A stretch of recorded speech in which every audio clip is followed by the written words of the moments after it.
में श्री कामनी कुमार घोष जी का चरित्र है। कामनी कुमार घोष, इनके पिता का नाम था गोविंद मोहन घोष। ये स्वयं भक्त थे और ये नवोला ग्राम जिला मैन सिंह के रहने वाले थे। इनके हृदय में भक्ति भाव था। दूर दूर से लोग इनके पास आते थे, इनसे सत्संग करते थे और बड़ी श्रद्धा रखते थे। राधा गिरधारी जी उनके घर में उनकी सेवा होती थी, माने राधा कृष्ण की सेवा होती थी। सभी वैष्णव लोग इनके यहाँ आते थे, भगवान का दर्शन करते थे, समागम होता था, कथा होती थी। माने यहाँ ये चलता ही रहता था, जहाँ भगवान होते वहां लोग आते ही। इनके एक पुत्र था जिनका नाम था कामनी कुमार घोष। अब ये कामनी कुमार घोष जो हैं, ये उनके जो पिताजी थे, इनके हृदय में आया कि इस लड़के का जीवन बनाना चाहिए। तो उन्होंने अपने लड़के जो कामनी कुमार घोष थे, उनके हृदय में भगवान की भक्ति का प्रकाश डालना शुरू किया। भगवान की कथा सुनाते थे, बैठ करके भगवान का चिंतन करवाते थे, उनका नाम स्मरण कराते थे, जिससे उनका हृदय क्या हो गया, भक्ति का खेत बन गया। भक्ति का खेत बन जाने से इनके हृदय में भगवान की कृपा कहानी की शुरुआत हो गई। अब ये निरंतर भगवान का नाम लेना और ध्यान करना इनके जीवन में एक प्रकार की स्थिति बन गई। अब इन्होंने जो माध्यमिक शिक्षा थी तो गांव में प्राप्त किया। अब ये जब कुछ बड़े हो गए तो इनके पिताजी ने इन्हें कलकत्ता भेज दिया। तो कलकत्ते में इन्होंने वहां पर बीए किया और कानून की परीक्षा दिया, माने जो वकील लोग उनकी परीक्षा दिया। लेकिन वहां पर कलकत्ते में भी साधु संतों का समागम इनके जीवन में होता रहा। ये केवल पढ़ते उतने ही थे जितने में पास हो गए, और बाकी जो है सब सत्संग में समय गंवाते थे। ये निरंतर साधुओं की संगत में रहते थे, अपने भक्ति भाव की रक्षा करते थे, क्योंकि सत्संग करने से ही भक्ति सुरक्षित रहती। यदि हम भक्ति करते हैं तो हमें सत्संग बहुत जरूरी और भगवान का नाम जरूरी। तो ये अपने जो सहपाठी उनके साथ में जब रहते थे तो उनसे ज्यादा बात नहीं करते थे, केवल जो कुछ कहा उसका उत्तर दिया और अपना मन भगवान में लगा लेते थे, कोई जानता नहीं था। इस तरह से करते करते हमें बहुत दूर हो गया, बहुत दिन हो गए। अब जब इन्होंने बीए की परीक्षा और लॉ की परीक्षा पास किया तो उनके पिताजी ने सोचा कि चलो उसका विवाह कर दिया जाए। परिवार तो हो, एक ही लड़का था, पर ये मन ही मन विवाह नहीं करना चाहते थे। अब चूंकि पिताजी को ये मना नहीं कर सकते थे और मन में ये प्रश्न आया कि विवाह यदि हम करेंगे तो हम पता नहीं भक्ति से विमुख हो जाएंगे, भक्ति नहीं कर सकते हैं, तब तो हमारा सर्वनाश हो जाएगा। ऐसा सोच करके उनके जो एक और भाई थे, लेकिन वो उनके सगे भाई नहीं थे, तो परिवार के थे, तो उनका बड़े भाई का जो ससुर था, बड़े भाई लगते थे, तो उनके जो ससुर थे उनका नाम था हरिसुंदर। तो ये भी भगवान के भक्त थे और एक महात्मा थे उनके ससुर बाबा। ये हमेशा भाव में स्थित रहते थे। राधा रानी के चरणों में इनका अखंड प्रेम था। तो एक कामनी बाबू उनको गुरुवत मानते थे। अब ये जाकर के उनके चरणों में प्रणाम करके और कहते हैं, आप हमें बताइए कि हमारे पिताजी तो हमको शादी के लिए प्रेरित कर रहे हैं, लेकिन हमारे मन में विवाह करने की बिल्कुल इच्छा नहीं है। अगर हम विवाह कर लेंगे तो हमारा मन भगवान से अलग हो जाएगा, पत्नी में लग जाएगा, बच्चों में लगेगा, परिवार में लगेगा, तो इससे हमारी बड़ी हानि होगी।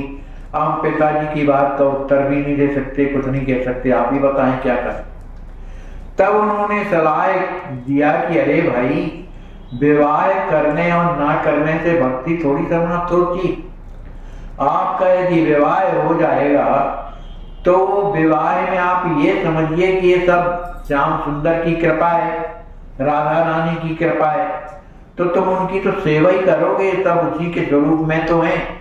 इसलिए तुम अगर विवाह भी करो तो गलत नहीं, मेरे ख्याल से ऐसा उन्होंने समझाया। तो उन्होंने उनकी बात को मान ली, और जब मान ली तो फिर पिताजी से उन्होंने कुछ नहीं कहा। अब जो कामनी बाबू थे, उनके हृदय में भक्ति का प्रचार प्रसार होने लगा। भाई भक्ति बढ़ा करती, भाई जो खेत बढ़िया है, जिसमें उर्वरक शक्ति है, समय से पानी मिल रहा है, खाद मिल रही है, तो पौधा तो बढ़ेगा। ऐसे ही जिसके हृदय में संसारी दोष नहीं आ पाते, अभिमान वगैरह, तो भक्ति का बीज बढ़ता रहता है। तो ऐसी स्थिति को देख करके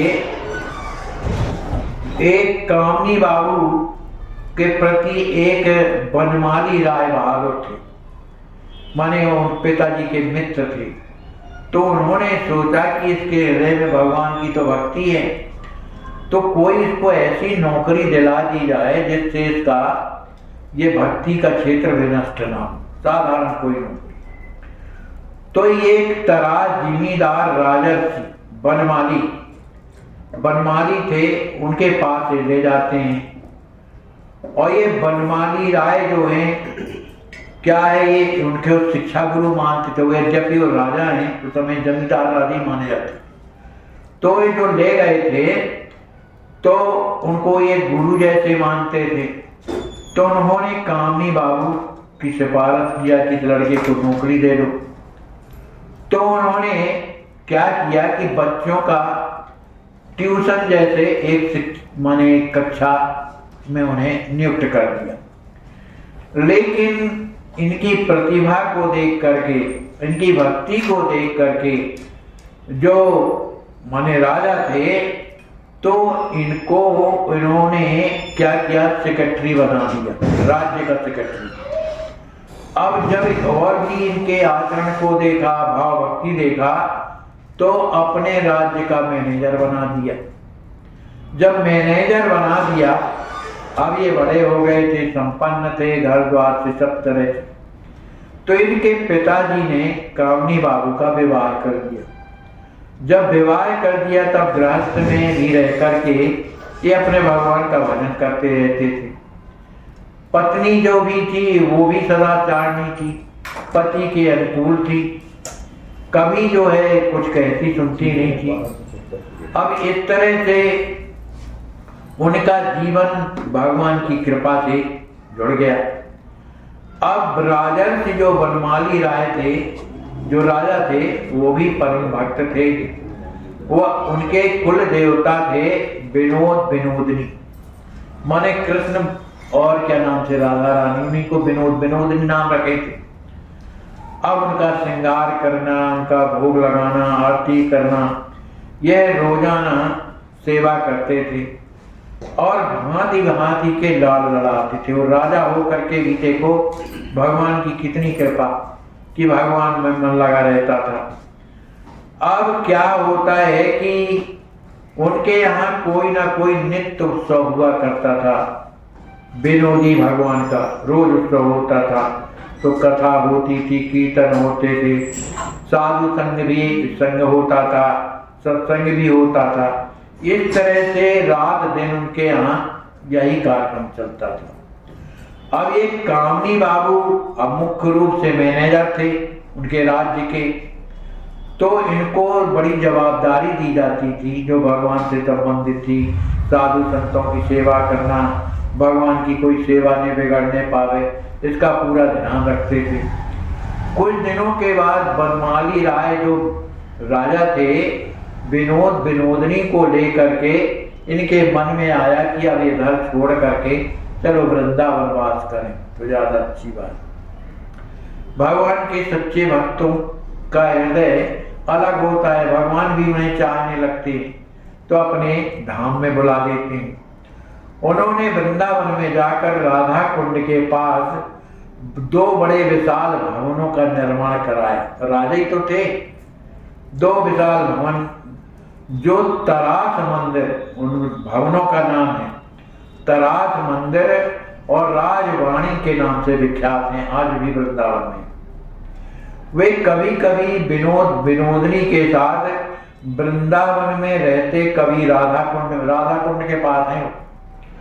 बनमाली राय के साथ कामनी बाबू भी ब्रजवास करने लगे, उनके मैनेजर हैं, उन्हीं के साथ में रहने लगे। अब उनके यहाँ साधु संत महात्मा सब आते थे, प्रेमी थे भगवान की, और बढ़िया मंदिर भी बनवा लिया भगवान का, तो रोजाना भगवान की सेवा भी होती थी। अब कामनी बाबू को अधिक परिश्रम करना पड़ता था। पूरी जवाबदारी थी भगवान का इंतजाम करना, बाल भोग, राज भोग, उनके कपड़ों का, वस्त्रों का, साधुओं का, संतों का, सबका इंतजाम करते, तो इसी में लगे रहते। अब क्या हुआ, उन्होंने सोचा, जो महाराज थे, कि प्रायः पहले तो छापाखाना होते नहीं थे, ऐसे हाथ से लिखा जाता था कोई भी ग्रंथ। तो महाराज ने सोचा चलो एक छापाखाना खोल दिया जाए। तो महाराज ने एक छापाखाना खोला। 4 लाख रुपए की लागत से वो छापाखाना खुल गया, जिसमें भागवत अन्य ग्रंथों का मुद्रण कराया गया, जिनका नितांत अभाव हो गया था। किसी के पास भागवत नहीं थी और भी ग्रंथ नहीं थे, तो छापाखाना में सब छपने लगे। अब महाराज ने सोचा कि साधु संत बीमार रहते, तो इनके लिए क्या किया जाए, और धारे खोल दिया जैसे अपने यहाँ चलता है। तो बिना पैसे का सबकी सेवा हो रही। सभी रोगी लोग वहां जाकर के, जो साधु हैं, वैष्णव हैं, ना भी हो, उनकी सेवा वहां पर होने लगी और धारे खुल गया।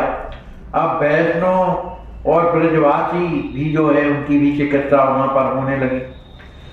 भक्ति विद्यालय की स्थापना करके छात्रवृत्ति की और शास्त्र पढ़ने की व्यवस्था की गई महाराज की तरफ से, कि जब ग्रंथ छप गए तो वहां अनेक प्रकार के ग्रंथ रख करके, जैसे आजकल होते हैं क्या कहलाते पुस्तकालय, इसी तरह का वो ग्रंथालय खोल दिया गया, जिसमें बहुत से छात्र आकर के और ग्रंथ पढ़ने लगे। ये परंपरा जब से चली है, जो आज विद्वान बन रहे हैं भागवत के, कहीं कुछ के, ये वही परंपरा। तो व्यवस्था होने लगी, बहुत से लोग आते हैं, पढ़ते हैं, रहते हैं, फिर चले जाते हैं। अब बनमाली जो राय सर्वश्रेष्ठ कर्मचारी होने के कारण कामनी बाबू को वृंदावन में विविध साधु संतों की सेवा करने का अवसर तो मिलता ही रहा। माने महाराज की कृपा से कामनी बाबू को साधु संतों की सेवा करनी पड़ती थी। जो बीमार संत थे उनकी भी सेवा करते थे, दवाई देते थे उन्हें, कोई अगर तरह का है तो साफ सफाई भी करते थे, जैसे महाराज जी करते हैं। तो ये सब वो करते थे। देखो उन्होंने, अब उनका जो ये भजन है तो मन ही मन करते रहते थे, लेकिन सब साधुओं की सेवा में रहते थे। अब क्या हुआ कि श्रृंगार वट के जो पाद ब्रह्मानंद गोस्वामी जी थे, ब्रह्मानंद गोस्वामी, तो उन्होंने मंत्र दीक्षा लिया, क्योंकि उन्हें लिया नहीं था। तो उन्होंने मंत्र दीक्षा लेकर के और उनसे भक्ति कैसे की जाती है इसकी पद्धति उन्होंने सीखा। अब सत्संग की उन्हें असीम सुविधाएं मिलने लगी। साधु संत आते थे, उनकी वो सेवा करते थे और उन्हीं से सत्संग करने लगते थे, उनकी सेवा भी करते रहते। तो सबसे उनका अति निकट संबंध हुआ साधु संतों से। उनका मुख्य काम ही था कि वो संपर्क स्थापित कर राजर्षि को उनका संग उपलब्ध कराना। मतलब साधु संत आते थे तो जो राजा थे वो भी सत्संग करते थे और कामनी बाबू भी। इस प्रकार महात्माओं की विशेष कृपा उन दोनों पर हुई। सबसे बड़ी कृपा क्या है? साधु संतों की, तो उन पर विशेष कृपा हुई। उनमें कुछ थे अद्वैत वंश महाप्रभु राधिकानाथ गोस्वामी, गौर किशोर, शिरोमणि कृष्णदास बाबा, नित्यानंद दास बाबा और रामकृष्ण दास बाबा, जगदीश बाबा, जिनको पंडित जी के नाम से लोग जानते, ये बड़े बड़े विद्वान सब वहां आकर के सत्संग करते थे। भाई कुछ ना कुछ पीड़ा होती थी तो आते थे। तो बंगाल में भी श्री राधा रमण चरणदास जो बड़े बाबा हैं, विजय कृष्ण गोस्वामी, प्रभुपाद, प्राण गोपाल स्वामी, ये सब के सब वृंदावन आने लगे दिल्ली से, कहीं कहीं से। अब इनका सबके साथ जो है महाराज बैठ करके सत्संग करते थे। अब वही सत्संग जो है कामनी बाबू श्रवण किया करते थे। अब उनके जीवन में ऐसा परिवर्तन आने लगा कि अब उन्हें अच्छा नहीं लगता था, लगता है मनेजरी छोड़े, क्योंकि हमारा भजन नहीं हो रहा है। सुख तो मिलता था क्योंकि सत्संग मिलता है, सुख मिलता है, साधु सेवा मिलती है, लेकिन मन की बात है कि मन अब नहीं लग रहा है, अब भजन करना चाहिए। तो जिस प्रकार महापुरुषों के संग से कामनी बाबू की आत्मा की जो शुद्धि है वो होने लगी। अब उन्हें लगा कि अब अविष्ट जो अविष्ट माने भगवान का दर्शन मुझे प्राप्त कैसे हो, तो उसके लिए उन्होंने सोचा कि किया क्या जाए।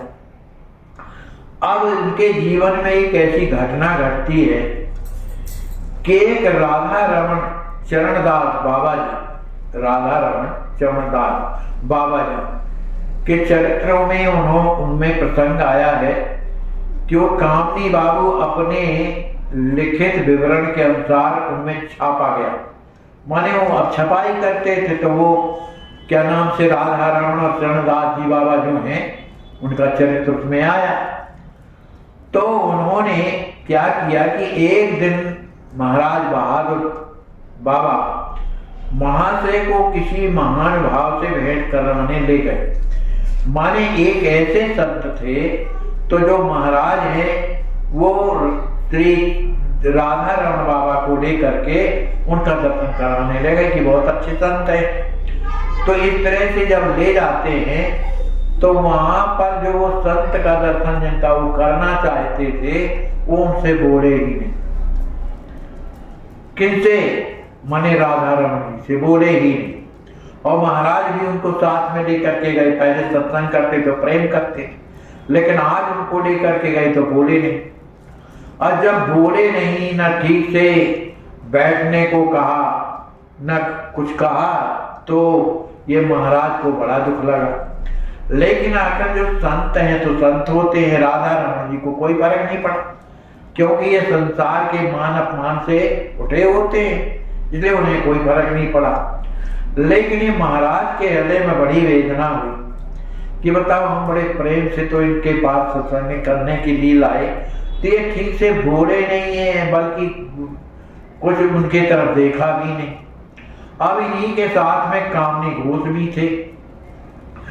तो उन बाबा का व्यवहार देख करके दोनों के हृदय में पीड़ा हो गई, किनके? कामनी घोष के और महाराज की, कि बताओ इतने बड़े महापुरुष को हम लेकर के आए, राधा रमण जी को, यद्यपि ये भी महापुरुष हैं, इनके सत्संग के लिए हम लेकर के आए और ये बोले नहीं।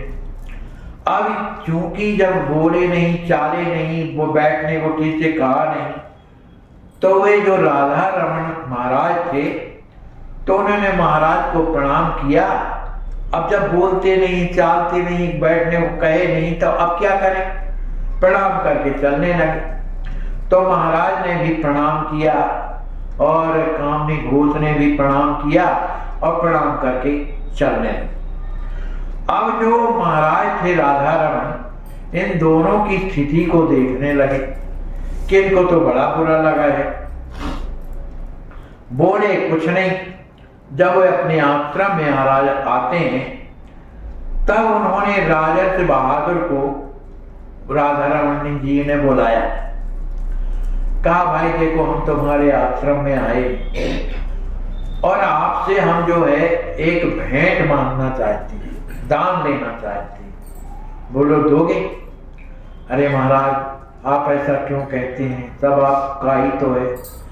कहा तो हमको जो है वो साधु ने जो तुम्हें ये जो लगा कि इन्होंने निरादर किया है, ये जो तुम्हारे हृदय में जो भाव घुसा हुआ है, जो दुखी कर रहा है, बस यही निरादर हमको दे, वो आज के बाद तुम्हारा उसमें कोई अधिकार नहीं। आप महाराज राजा थे, उन्होंने चरणों में प्रणाम किया, कहा महाराज अब आप क्या कहें, आपको निरादर तो हमारा क्या हुआ, आपका हुआ है, कहा इसलिए तो मांग रहे। आखिर उन्होंने दे दिया और कहा आज के बाद इसमें तुम्हारा कोई अधिकार नहीं है सोचने का न समझने का। बेचारे महाराज रह गए, उसी दिन से वो प्रसन्न हो गए। अब एक दिन की बात है कि कामनी घोष ने भी जब व्यवहार जब देखा तो उनके भी हृदय में दुख लग गया। देखो हम कितने भी भक्त हैं, लेकिन अगर हृदय में किसी के द्वारा अपमान की या सम्मान की स्थिति प्रकट हो जाए तो वही नाचा करती, उसने हमारा इतना बड़ा सम्मान किया, हम में योग्यता न होती तो कैसे करती, और या उसने ऐसा हमारा अपमान किया इसलिए हमारा हृदय दुखी हुआ, तो ये घर बनाने लगती। तो भक्ति जो है, जो आनंद आता है, उसमें विक्षेप पड़ जाता है। तो उन्होंने जो महाराज थे राधा रमन लाल जी, तो कामनी बाबू को अपने बगल में बैठा करके सिर में हाथ रखा, कहा बेटा मनुष्य को लाभ और हानि ये जीवन में आते ही रहते हैं, और अभी हमारे जीवन में कुछ गड़बड़ी है ना, तभी तो हमें अपमान का लगता है, क्योंकि अहंकार है कि मैं कुछ हूं। और तुम ही सोचो जब हम कुछ नहीं है तो कोई जूता भी मारे तो क्या मारे, जब हम है ही नहीं है तो हम क्या है, हम राधा रानी के सेवक है ना, हम राधा रानी के दास हैं, तो हमें तो उनकी सेवा करना चाहिए, क्योंकि दास की कोई बड़प्पन थोड़ी होता है, बाप दास का कोई सम्मान थोड़ी होता, तो सबका चरणों का सेवा होता है। इसलिए संसार में जितने भी हैं सब राधा रानी के स्वरूप है, सब श्याम सुंदर के स्वरूप है। तो बेटा इस तरह का अगर भाव रखोगे तो बोलो कैसे भक्ति में आगे बढ़ो। जब राग द्वेष पहले से तुम्हें सताने लगा तब राधा रानी के सेवक कैसे बन सकते हो। इसलिए बेटा आज के बाद ऐसा मत सोचो, अपना मन राधा रानी में लगाओ। देखो जो कुछ भी हो रहा है संसार में सब राधा रानी की कृपा से तो हो रहा, और फिर भक्तों में जो भी घटनाएं घटती हैं वो हमारे सुधार के लिए ही घटती हैं, अपमानित होना, इसलिए तुम किसी प्रकार की चिंता मत करो। अब महाराज की उस महात्मा के कहने से कामनी बाबू का जो हृदय दुखी रहता था प्रसन्नता से भर गया। अब अपने भगवान में उनका मन लगने लगा। भाई जब कोई ठेस पहुंचती है तो वही आगे आती है, भजन करने को बैठे तो वही हाँ मन नहीं लगेगा भगवान। अब इस तरह से उनका हृदय तो ठीक हो गया। अब एक दिन की बात क्या है कि कामनी बाबू और वही महाराज, माने क्या नाम था उनका, राधा रमन महाराज, ये दोनों प्रसाद पाने के लिए बैठे। मंदिर था, वृंदावन की बात। तो अब मंदिर तो राजा का है जिसमें भगवान पधारी। तो भोग में क्या हुआ कि बढ़िया मूंग की दाल और बढ़िया साग और चावल का भोग ठाकुर जी को लगाया गया। अब जब भगवान का भोग लगा, जब सामने थाल आई तो महाराज राधा रमन भी बैठे थे और घोष भी बैठे थे। तो जो कामनी घोष थे उनके मुंह से निकल गया कि कहीं अगर इसमें खटाई डाल करके और मटर की दाल बनाई जाती, मटर पनीर की, तो कितना आनंद न आता। ऐसा जब कहा तो बाबा जी उनके मुंह को देख करके रह गए राधा रमन, और बड़ी प्रसन्नता से मुस्कुराते हुए कहने लगे, अरे भाई कामनी, आज तो तुमने महान अपराध कर दिया। अब कहे महाराज अपराध कर दिया? कहा देखो ये जो कुछ भी हम पा रहे हैं ये भगवान का प्रसाद है कि नहीं। तो आपने उदाहरण दूसरी वस्तु का दे करके इस वस्तु का अपमान किया कि नहीं भगवान के प्रसाद का? तो इस तरह से नहीं करना चाहिए। तुमने ये जो अपराध किया है भगवान के प्रसाद का अपराध किया है, इसलिए इस तरह का कभी मत सोचा करो। जो सामने थाल में आ जाए उसमें फिर स्वाद नहीं देखना चाहिए, वो तो भगवान का प्रसाद है, उसी तरह का पाना चाहिए। उन्होंने ये समझाया कि कई ऐसे भक्त हो गए हैं कि लोगों ने जहर मिला दिया, लेकिन उन्होंने भोग लगा प्रसाद, जहर को भी पा लिया, लेकिन जहर कुछ भी ना बिगाड़ पाया मीराबाई को देख। तो इस तरह से भगवान के प्रसाद का अपमान नहीं करना चाहिए। आज के बाद बेटा कभी मत कर। उन्होंने उनकी बात को मान लिया, उनको बड़ी प्रसन्नता हुई। अब चूंकि जो राजा थे वो भी सुन रहे थे, उन्होंने भी सोचा कि ये तो बहुत अच्छी बात बताई महाराज, मुझे तो लगता रहता है आज ये बनता वो बनता, और कब ऐसा विचार आता था जब भगवान का प्रसाद पाने लगता था, तो अपराध तो मैं भी कमा रहा था। तो उन्होंने भी अपने जीवन में इस बात को सुधारा। अब इसके बाद क्या हुआ कि अब कामनी बाबू का हृदय इतना भगवान के भजन में लगने लगा कि अब उनको लगने लगा कि अब मैनेजरी हम नहीं कर सकते। तो उन्होंने मैनेजरी से इस्तीफा दे दिया, और महाराज ही का है, वहां महाराज रहते रहे। और उन्होंने कहा कि भाई हमसे ये नीति होती है, हम इस्तीफा दे रहे। और वहां मंदिर था, विनोदनी का मंदिर बना हुआ है, राजा जिसकी सेवा करते हैं। अब उन्होंने जब इस्तीफा दे दिया तो जो राजा थे उनने सोचा कि तो फिर इनका काम कैसे चलेगा। तो उन्होंने 30 रुपए प्रति माह पेंशन इनकी कर दिया।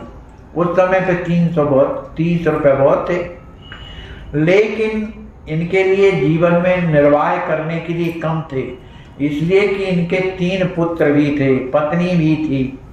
तो अब कैसे 30 रुपए में होगा? तो इनके जो 3 पुत्र थे उनका नाम था गौरपद घोष, दूसरे थे निताई पद घोष, और तीसरे सीतानाथ घोष। अब चूंकि ये छोटे छोटे थे, विशेष बड़े तो थे नहीं, अब इनकी क्या नाम से शिक्षा दीक्षा कैसे हो?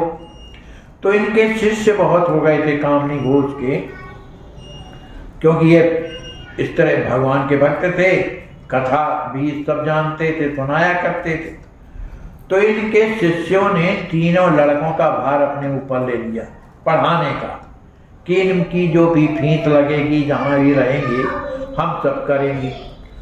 अब इसके बाद क्या हुआ कि जो बड़े लड़के थे उनको डॉक्टरी पढ़ाने लगे, जो दूसरे नंबर के लड़के थे उनको इंजीनियरिंग में भेज दिया, और तीसरा जो था वो क्या है कि इसके लिए क्या इन्होंने किया कि फोटोग्राफी का काम करने लगे। माने तीनों लाइन में लगे हुए। अब इधर कामनी बाबू ने क्या किया कि कीर्तन के बड़े प्रेमी थे, तो कीर्तन करते रहते थे। अब इन्होंने बड़े बड़े कीर्तन मंडलियों को बुला करके और अपने यहाँ ही एक प्रकार का कीर्तन मंडल खोल दिया, कीर्तन होने लगा। तो सभी कोई कीर्तन की शिक्षा लेने के लिए इन्हीं के मंदिर में आने लगे, कीर्तन होने लगा। तो इनके मंदिर में अधिकांश जो है रामकृष्ण बाबा, श्री माधवदास बाबा आदि जो महात्मा हैं, ये हमेशा आकर के कीर्तन करते थे। और कीर्तन उनका ऐसे नहीं होता था, सभी कोई कीर्तन में ऐसे भाव विभोर हो जाते थे कि सबके नेत्र बरसने लगते थे। इस तरह का कीर्तन चलता था। अब उस कीर्तन, उसका नाम रखा गया कीर्तन विद्यालय, जो रखा, उसकी स्थापना भी किया, और जिसके प्रधान स्वयं थे। अब उन्होंने एक जो बड़ा लड़का जो डॉक्टरी पढ़ रहा था उसको कीर्तन का जो है अध्यक्ष बना दिया कि तुम डॉक्टरी तो करो, यहाँ साधु संतों की सेवा करो, लेकिन इधर का अध्यक्ष बनो। अब ये बहुत से छात्रों को बुला करके कीर्तन का उपदेश करते, कीर्तन सिखाते। माने वृंदावन में जो कीर्तन की जो परंपरा चली कीर्तन की, ये इन्हीं के यहाँ से चली। और लिखते हैं जो लेखक हैं कि आजकल वृंदावन में कीर्तन लुप्त हो गया है। माने वो बात अलग है कि कथा कह रहे थे कीर्तन हो रहे, वो बात अलग है। पहले मंदिरों में कीर्तन होता था, हर मंदिरों में कीर्तन पहले होता, तो ये प्रथा लुप्त हो गई है। अब कामनी बाबू तो पंडित तो थे ही, उन्हें संपूर्ण भागवत याद थी, चैतन्य चरितामृत सब याद था। बड़े बड़े पंडित सब इनके पास आते थे और ये उनको बढ़िया सत्संग सुनाते थे। महात्माओं का जमघट लगा रहता था इनके आश्रम में। तो इस तरह से उनका जीवन चल रहा था। अब जीवन चलते चलते क्या हुआ कि जब इनकी वृद्धावस्था आ गई तो उनके पास गौरांग दास बाबा और हंसदास बाबा और श्री दीन शरण बाबा प्राय आया जाया करते थे इनके यहाँ। और इनके साथ में इष्ट गोष्ठी में बहुत बड़ा सुख में था। मानी साधु संतों को एक दूसरे से उस विचारधारा के होते हैं, इसमें भी होते ज्ञानी होते हैं, कोई विज्ञानी होते हैं, कोई प्रेमी होते हैं, कोई केवल सत्संगी होते हैं, सब अलग अलग प्रकार के। लेकिन ये जो संतों का समुदाय जुड़ता था ये प्रेमियों का समुदाय था, उसमें सभी को आनंद मिलता था। अब जब ये 80 वर्ष के हो गए कामनी जी, तब इनकी को उस समय प्राण माने निश्चित रूप से जाना चाहिए, क्योंकि इनकी जन्म कुंडली में इनकी अवस्था केवल 90 वर्ष की थी। लेकिन ये 24 घंटे कीर्तन करते रहते थे। ये 2 बजे रात से उठ जाते थे और कीर्तन करते थे, और जब तक रात में भगवान शयन नहीं हो जाते रहे, बीच में थोड़ा सा प्रसाद पाते थे और कीर्तन में लगे रहते थे। उसका परिणाम ये हुआ कीर्तन का कि इनकी उम्र बढ़ गई। अब इनका जीवन 106 वर्ष में पहुंच गया। कहाँ 90 वर्ष की उम्र माने उसमें कुंडली में, अब 106 वर्ष के हो गए। जब 106 वर्ष के हुए तब इनका की अवस्था कुंज विलास लीला कीर्तन सुनते सुनते, वहां पर एक कीर्तन या करने वाले हैं, वो पूरा ग्रोह बना रहता था कुंज विलास लीला। तो उनका कीर्तन सुनते सुनते इन्होंने निकुंज में प्रवेश किया, माने शरीर छोड़ दिया।